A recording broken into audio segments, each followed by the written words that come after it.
تم اپنے نبی کی بات کے اوپر ناراضگی کا اظہار کر رہے ہو، ناگوار گزر رہے ہیں۔ نبی کے منہ سے جو نکلتا ہے، جو بات نکلتی ہے، وہ میری بات ہوتی ہے۔ وما ينطق عن الهوى ان هو الا وحی یوحى۔ اگر نبی نے تم سے کہا اٹھ جاؤ، تو یہ نبی نے نہیں کہا، یہ میں نے کہا، یعنی میرے حکم سے اللہ تبارک و تعالیٰ فرماتے نبی نے کہا۔ تمہیں اٹھنے کا حکم بظاہر نبی نے اپنی زبان سے دیا، لیکن وہ نبی نے نہیں، میں نے دیا۔ نبی نے جو پھینکی تھی کنکریاں، مٹھی پتھر، اللہ فرماتے ہیں وما رمیت اذ رمیت ولکن اللہ رما۔ یہ تو محمد نے پھینکی نہیں ہے، یہ تو میں نے پھینکی ہے۔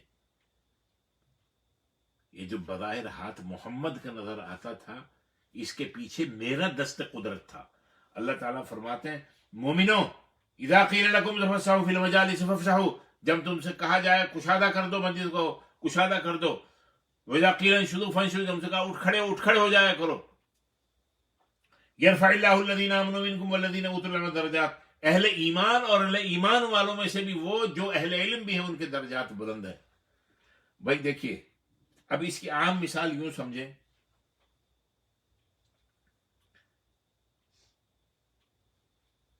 نماز کے لیے صف میں لوگ جمع ہیں، پہلی صف بھی بھری ہے، دوسری صف بھی بھری ہے۔ ایک عالم دین جو کسی مسجد کے امام ہیں یا عالم ہیں یا مفتی صاحب ہیں یا کوئی اللہ والے بزرگ، وہ بعد میں آئے،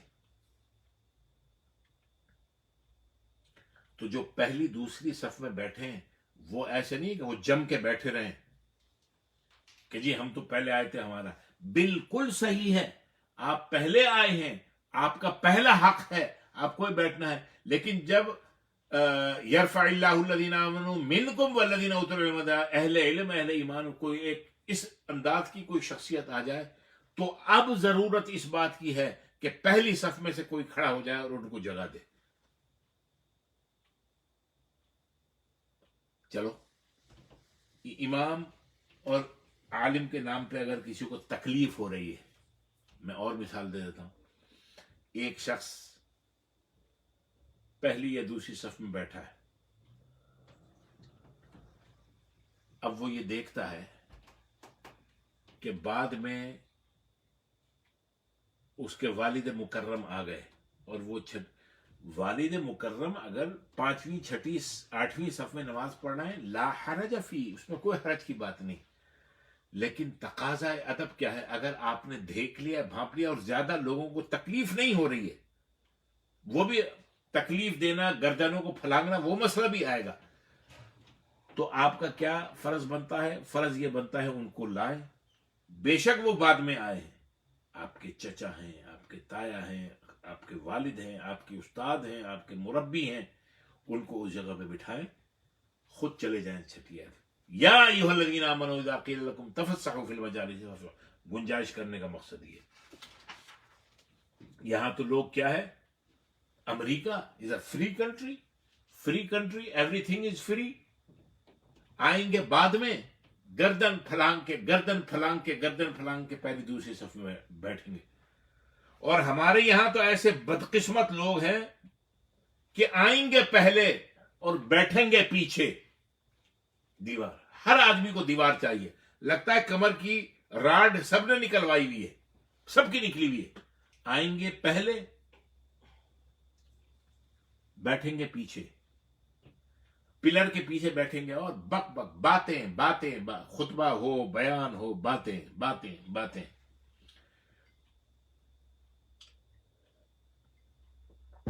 یا ایھا الذین آمنوا، اے ایمان والو،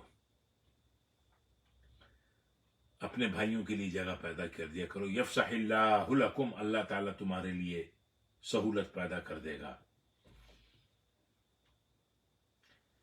جو آنے والا ہے، اب اس میں ایک بات یاد رکھیے،